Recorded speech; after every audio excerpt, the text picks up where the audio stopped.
शुरू करें जी सर। क्या तो अगर आप लोग शांत रहे तो फिर मैं बोल पाऊंगा। आवाज़ आ रही है काफ़ी जी। तो जैसा कि आपको पता है कि 2 इंसिडेंट हुए। एक तो आज इंसिडेंट हुआ जहाँ पे नीलकंठ होटल के पास जो है एक गाड़ी की लूट हुई थी, फायरिंग भी हुआ था। और एक कुछ दिन पहले 18 लाख की लूट हुई थी नई अनाज मंडी से। तो हमने दोनों केसेस ट्रेस कर लिए। जो आज का केस था उसमें हमने काफ़ी कम समय में उसको ट्रेस कर लिया। जो व्यापारी था जिसको गोली लगी, उसके जो नौकर साथ में था उसी ने ये पूरी वारदात रची थी। और उसके जो 2 दोस्त थे उसी के गाँव से, तो उन्होंने ही इसके मिलकर इस घटना को अंजाम दिया। तो अभी हमने उन लोगों को अरेस्ट नहीं किया है, बट जो नौकर है उसने अपनी वारदात कबूल कर ली है, अपनी जो इन्वॉल्वमेंट है, और उसको हमने गिरफ्तार कर लिया है। वो नौकर अमित पुत्र सुरेश है, वो धौलगढ़ गांव का रहने वाला है।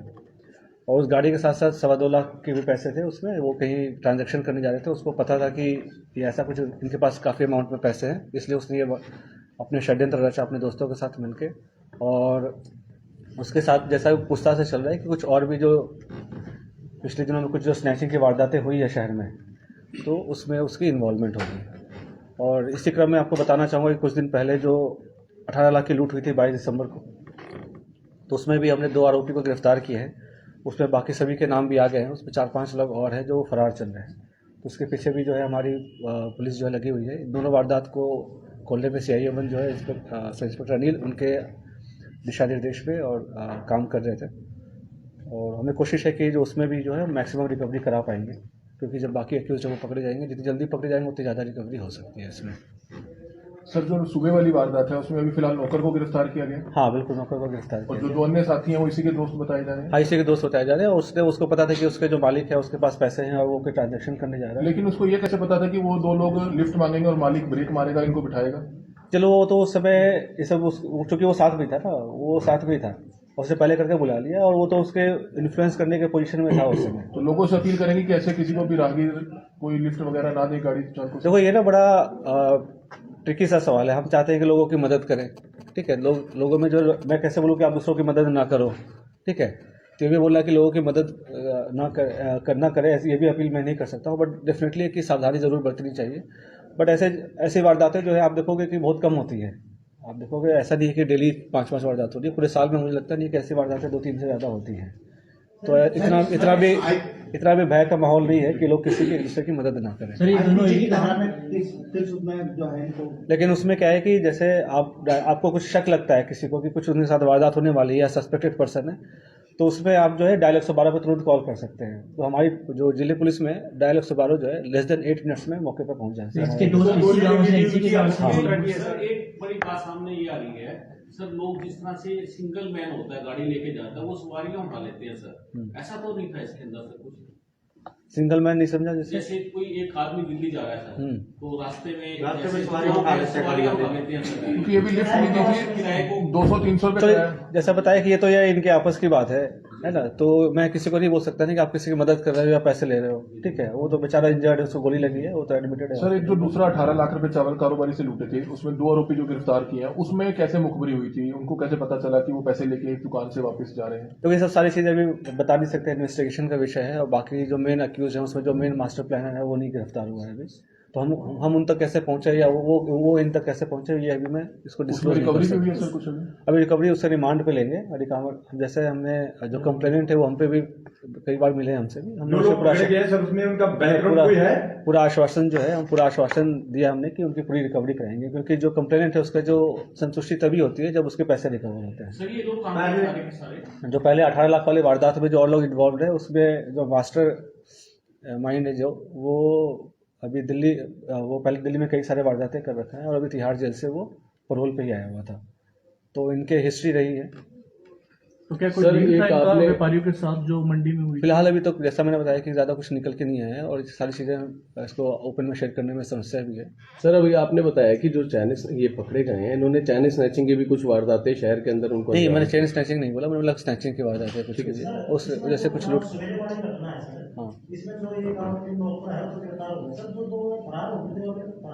अभी फरार है बट उनकी आइडेंटिटी हो गई है। तो प्रेस कॉन्फ्रेंस करना इसलिए ज़रूरी था कि कल आप जो हेडलाइन दे, है ना। तो उसमें साथ में जाती है। तो उसमें आप बोलेगे कि सीएम सिटी में तो पता नहीं क्या मच गया, बवाल मच गया, तो कम से कम वो हेडलाइन को हम कंट्रोल कर पाए, इसलिए वो आरोपी के गांव के हेडलाइन तो हर कंट्रोल हो सकती है सर। सर जो 2 लोग फरार हैं वो कहाँ से हैं? वो करनाल से हैं, कहाँ से हैं जो 2 लोग फरार हैं? जो 2 लोग फरार है बताया कि नौकर के साथी हैं, उसी के गांव के बताया जा रहा है। हाँ, बट चलो हम उसको पकड़ लेंगे, आज न कल वो पकड़े जाएंगे। और देखो भगवान का लाख लाख शुक्र है कि जो व्यापारी है उनको पैर में गोली लगी और सुरक्षित है। सर जो 18 लाख की लूट हुई उसमें उन्होंने सीआईए स्टाफ को खुद को बताया, उनके पास वॉकी टॉकी भी बताया जा रहा था। तो ये जो हैंडसेट है, हैंडसेट तो मार्केट में मिलता है कहीं से, है ना, कोई ऐसी कोई बात नहीं है। वो तो कोई सभी, चूंकि जैसे मैंने बताया कि वो पहले से ही बंदा जो मेन मास्टरमाइंड था वो आदतन अपराधी रहा है, तो उसके पुलिस की वर्किंग का थोड़ा बहुत आइडिया होगा ही। और सीआईए स्टाफ ऐसे ऐसे वॉकी टॉकी लेके नहीं घूमती सर है। पिछले कई महीनों से करनाल में महिलाओं के साथ वारदात हो रही है, पर्स स्नैचिंग, चेन स्नैचिंग और तो देखो जो अभी जैसे मैंने बताया कि कुछ वारदातें इससे खुलेगी, और जो एक स्नैचर है उससे भी हमें आप देखो कि टचवुड इधर लास्ट 15-20 दिन में जो शाम को जो स्नैचिंग हो रही थी वो नहीं हुई है, क्योंकि हमें आइडेंटिफाई हो गया है, उससे भी पता चल गया कि हमें पता चल गया है, तो वो भागा हुआ है। तो देर सवेर हम सारे केसेस ट्रेस करेंगे। अब तक जितनी भी बड़ी वारदातें हुई हमने कोशिश की है कि उसको ट्रेस करने सर की। पिछले दिनों कुंजपुरा में ट्रांसफार्मर चोर पकड़ा गया था और गोली भी चलाई थी, यूपी के रहने वाले थे, उसमें अन्य की गिरफ्तारी हुई है, क्योंकि पिछले साल काफी ट्रांसफार्मर चोरी की वारदात हुई है कि इन्होंने करी है वो। सर इसी में ना सर शाबली के अंदर भी मुकदमे दर्ज हैं इनके खिलाफ। बिल्कुल, जैसे ट्रांसफार्मर चोरी की बात करें तो हम अभी असंध में भी हमने 2 गैंग पकड़ा है, जिससे करीब 100 के केसेस ट्रेस हुए हैं हमारे। तो हम लगातार जो है ये चोर पुलिस का खेल चलते रहता है, वारदातें होती हैं, हम ट्रेस करते रहते हैं। ये निश्चित है कि जो कुंजपुरा वाले एरिया में जो था उसमें से चोर नहीं पकड़ा जा रहा था, ट्रांसफार्मर का चोर। अदरवाइज हमने इस बार 3-4 गैंग हमने ऑलरेडी अरेस्ट किए हैं।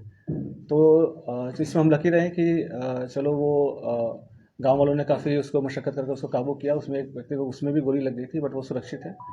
और उसमें भी बाकी लोगों के नाम आ गए हैं, वो काफ़ी दिन से, वो 2-3 साल से कर रहे थे, और मुझे उम्मीद है कि इसमें भी 150-200 से कम मुकदमे इसमें से नहीं सर करेंगे। सुबह जो वेपन रिकवर हुआ है वो कौन सा है और कितनी फायरिंग हुई थी उससे? उससे तो अभी गोली पैर में तो एक गोली लगी है। सर एक तो मामले हो रहे हैं, पुलिस काफी नजदीक पहुंची हुई है मर्डर केसेस को ट्रेस करने में, सर उनका कब तक खुलासा हो सकता है सर? अब देखो स्पेसिफिक तो नहीं बता पाऊंगा, और आप भी स्पेसिफिक क्वेश्चन चूंकि नहीं है, बट जैसा मैंने बताया कि जो भी केसेस अनट्रेस रह जाते हैं जी जी तो वो चले, वो जनता की मेमोरी से तो भले ही चले जाते हो, बट हम जो है उसे काफ़ी दिन तक उसमें हम लगे रहते हैं, और हमें निरंतर प्रयास करते रहते हैं।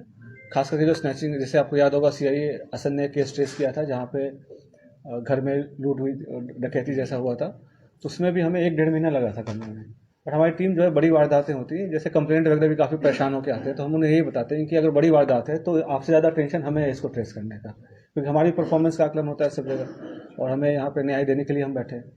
तो आपके माध्यम से ही बताना चाहेंगे कि अगर कोई वारदात हो जाती है तो हम उसमें पूरे तन मन धन से लगे रहते हैं कि हम किस तरह से इसको जल्द से जल्द ट्रेस सर करें। मुगल माजरा वाले मामले में भी आपने अपडेट कर दिया, उसको गिरफ्तार कर दिया और कल बॉडी भी रिकवर हो गया। 10-12 दिन से काफी सिरदर्दी थी, बॉडी नहीं मिल रही थी। बिल्कुल हाँ, तो उसमें जैसे कि वो हमारे पास फुटेज वगैरह भी है जिसमें वो बॉडी ले जाते दिख रहा है, और काफ़ी मशक्क़त से, फिर चूँकि ठंड था तो बॉडी थोड़ा लेट आई कैनाल में ऊपर, पर चलो वो भी ट्रेस हो गया, और वो मिसिंग पर्सन का केस था, रजिस्टर हुआ था, और उसमें काफ़ी मेहनत से वो केस ट्रेस हुई है। सर एक जलवाने वाला था मामला सर, एक मर्डर हुआ था वहाँ पे, अभी पुलिस उसमें भी एक्यूज आइडेंटिफाइड है, हाँ और उसमें हम उसके करीब हैं, और उसमें सीआईए असंध और एसएचओ असंध जो है वो पर्सनली उसको देख रहे हैं, टीम हमने लगा रखी है, और आशा करते हैं कि उसको भी हम जल्द उसमें अरेस्ट कर लेंगे। सर अभी नया साल स्टार्ट हो चुका है, तो आगे के लिए क्या रहने वाला है, पुलिस का एक्शन क्या रहने वाला है, किस तरह से crime- जैसे हम पहले काम करते हैं वैसे ही करेंगे। जैसे हम लोग एनडीपीएस है जो नशा के, तो हम दोनों तरफ से काम करेंगे कि नशा जो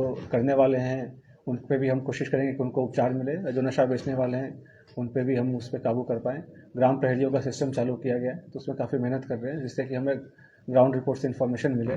बाकी महिला सुरक्षा के लिए भी काफ़ी हमारे जो डीजीपी साहब हैं उन्होंने काफ़ी कदम उठाए हैं। तो उस क्रम में जैसे कि आपने देखा होगा कि ऑटोज़ और रिक्शाज की नंबरिंग की गई है, जिससे क्या हुआ है कि जो अनऑथराइज्ड हैं वो रोड से हट गए हैं, क्योंकि काफ़ी सारी वारदातें होती है, फिर हम उन्हें ट्रेस करने में काफ़ी दिक्कत होती है। और उसी क्रम में फिर हमने कुछ हॉटस्पॉट्स आइडेंटिफाई किए हैं जहाँ से महिलाओं के साथ छेड़खानी होती है या फिर ईवटीजिंग होती है, तो वहाँ पे हमने डिप्लॉयमेंट भी किया है, और हम अपने डिकॉय भी भेजते हैं, जो पुलिस वाले को ही सिविल ड्रेस पहना के भेजते हैं इसे आइडेंटिफाई करें। तो हमने कुछ बस रूट वगैरह भी चिन्हित किए हैं जहाँ पे लड़कियों के साथ ज़्यादा छेड़खानी होती है, कुछ हॉटस्पॉट्स आइडेंटिफाई किए हैं। बाकी ERVs वगैरह हैं, उनको भी हमने उनकी पेट्रोलिंग रूट ऐसे बना दिए कि जो फाइनेंशियल इंस्टीट्यूशंस हैं, बैंक्स हैं, ATMs हैं, या लड़कियों के साथ जहाँ छेड़खानी होती है वहाँ पे वो पेट्रोलिंग करें, जिससे कि वारदातों में थोड़ी कमी आई है इन सब सर में। कुछ बच्चे मिसिंग है सर, शेयर करनाल से सर। तो ये तो जैसे हमने बताया कि कंटिन्यूस प्रक्रिया चलती रहती है। जैसे अभी 12 साल का एक बच्चा अभी सेक्टर 32-33 में गया था, वो रिकवर हो गया। 11 साल का तरौरी में गया था, वो मिल गया। तो ये प्रक्रिया चलते रहती है, बट हम कोशिश करते हैं कि खास करके जो माइनर्स हैं बिलो 12 में, उसको तो हम काफ़ी सीरियसली लेते हैं कि वो जो है बिल्कुल एज सुन एज पॉसिबल हो, क्योंकि उसमें हम ट्राई टू रूल आउट कि कहीं उसमें तो कोई माफिया या कोई उस टाइप का तो नहीं है इन्वॉल्वमेंट। सर, अभी हाल ही में कल जैसे बॉडी मिली है एक नहर से, तो वहीं पर महिला पत्रकारों के साथ कुछ लोगों ने गुंडागर्दी करने की कोशिश की है। चलो, तो इसमें आपको जो शिकायत अगर आप देते हैं तो उस पर जो उचित कार्रवाई बनेगी वो कर दी सर, जाएगी। करनाल शहर के बाजारों में पिछले दिनों काफी वारदात हुई, बैटरियां चोरी हुई, एसी की तारें उन्होंने काटी गई। उसमें भी गैंग पकड़ा गया। आपने देखा कि उसमें भी गैंग पकड़ा गया, और जो है हमारे बगले स्टाफ ने उसने भी गैंग पकड़ा। और जितनी भी बड़ी बड़ी चोरियां भी हुई हैं वो हम सब ने हमने ऑलमोस्ट फुल रिकवरी के साथ ट्रेस किया। इसमें सर व्यापार मंडलों को बुला करके कोई मीटिंग की जाए कि चौकीदार कई मार्केटों में नहीं होते, कैमरे लगे हुए तो चलते चलो, नहीं हमने इसकी मीटिंग भी की है, कराई भी है, और हमने पुलिस जो SHOs हैं उनको भी डायरेक्शंस दिए हैं कि जो है आप जो चौकीदार की अटेंडेंस लेके उनको चेक किया करें। बट इन दी एंड ये इन पे निर्भर करता है। हमने काफ़ी बार रिक्वेस्ट किया है इन लोगों को, और कुछ जगह चौकीदार लगे भी हैं बट कुछ जगह नहीं लगे हुए हैं। पेट्रोलिंग बढ़ाकर क्राइम पर कंट्रोल किया जा सकता है। देखो, ये ऐसा तो नहीं है कि पेट्रोलिंग नहीं हो रही है, पहले से ज़्यादा गाड़ियाँ मिली हुई है। जैसा मैंने आपको बताया कि हमारे पास 29-30 ERV आई हुई हैं, है ना, जो डायरेक्ट 112 की गाड़ियाँ हैं। तो वो तो जो 112 की कॉल होती है वो तो अटेंड करती हैं, साथ साथ में वो पेट्रोलिंग वगैरह भी करते हैं, ठीक है। और उसके पेट्रोलिंग पॉइंट्स जो है हम हॉटस्पॉट्स वगैरह आइडेंटिफाई करके उसके हिसाब से हमने रूट काफ़ी साइंटिफिकली डिसाइड करते हैं कि किसकी क्या रूट होगी, जिससे कि वारदातों में कमी है, पुलिस की प्रेजेंस बढ़े। तो सर, शहर में CCTV और वारदातें होने की ज्यादा संभावनाएं रहती है। तो हमारी पुलिस प्रेजेंस भी उसी हिसाब से है। सर एक चीज और उनका कहना है कि उन्होंने पुलिस को शिकायत दी थी कि उन्हें लगातार धमकी मिल रही है और कॉल पे भी, इसके बावजूद उनको शायद सुरक्षा वो तो नगर के उसमें चलो दोनों तरफ से थी। हमारे पास जो पुलिस के पास शिकायत आई थी तो उसमें उन्होंने नाम नहीं बताया था, ऑल्दो उनको नाम सारी चीज़ें पता थी। तो उनकी तरफ से भी कुछ कमियां रही कि उन्होंने नाम के डिटेल्स वगैरह हमें उसी समय बता देते। जैसे जो मर्डर वगैरह भी हुआ उसमें भी FIR जो अननेम्ड थी, ऑल्दो उनको पता था कि किसके नाम से है। तो हम भी चाहते हैं कि अगर आपको किसी के साथ ऐसी सूचना होती तो हमें हम जल्द से जल्द बताएं। हमें थोड़ा ट्रेस करने में ऑफकोर्स थोड़ा समय लगता है, मोबाइल नंबर में कुछ लापरवाही IO की तरफ से भी थी, तो उसको फिर हमने निलंबित करके उसको पुलिस लाइन भेज दिया। उसमें गिरफ्तारियां हुई हैं कुछ? उसमें आइडेंटिफाई हो रहे हैं, है ना, उसमें भी सारे जो बंदे आइडेंटिफाई हो गए, उसमें गिरफ्तारी जल्द करेंगे। साइबर क्राइम के बारे में जागरूक करेंगे कुछ लोगों को। आप लोगों के माध्यम से हम लोग प्रेस नोट देते रहते हैं, जागरूक करते रहते हैं। मूल मंत्र यही है कि भाई आप लालच में ना फंसे, ठीक है। अगर आप इस चीज़ को बांध लेते हैं कि हमें कोई भी पैसा जो पेड़ में नहीं फटता है और आपको तुरंत ऐसे नहीं मिलता, फ्री में नहीं मिलता, आप इस चीज़ को मूल मंत्र बांध देते तो आपके साथ कभी फ्रॉड नहीं होगा। सर, एक शहर के लोगों से अपील करेंगे, डायल 112 एक अच्छी सर्विस है, लेकिन अपने पर्सनल कामों के लिए, घर के झगड़ों के लिए पुलिस को बुला लेते हैं, डायल 112 का समय बर्बाद करते हैं और बाद में नंबर स्विच ऑफ कर देते हैं। चलो, इसके लिए तो हम ऐसा किसी को नहीं बोलेंगे कि आप घर में भी विवाद कभी बढ़ जाते हैं तो पुलिस अगर जाकर मौके पर सुलझा लेती है तो कोई नहीं। हम काफ़ी इक्विप्ड हैं और हमारे पास नंबर ऑफ कॉल्स ऐसे भी काफ़ी कंट्रोल में है, और ERVs को खुद से भी बोला गया है इवेंट्स जनरेट करने के लिए। बट ये भी है कि मिसयूज़ होते हैं, जैसे अभी कुछ लोग कॉल करके बदतमीजी भी करते हैं, जो हमारे जो लिसनर्स होते हैं उनसे, जो कॉल रिसीविंग एजेंट्स होते हैं, उसमें भी काफ़ी FIRs वगैरह की गई, जिससे कि ऐसी वारदातों में कमी आएगी। Thank you. जो पर्याप्त नफरी है जैसे है उसमें हम पर्याप्त काम कर रहे हैं और ऐसी कोई रिक्वायरमेंट नहीं है, ठीक है। आप लोग सभी को हैप्पी न्यू ईयर। और काफ़ी दिन बाद शायद मेरी पहली प्रेस कॉन्फ्रेंस होगी, क्या जो मीटिंग के लिए वगैरह के लिए बनाया, ठीक है। Thank you very much.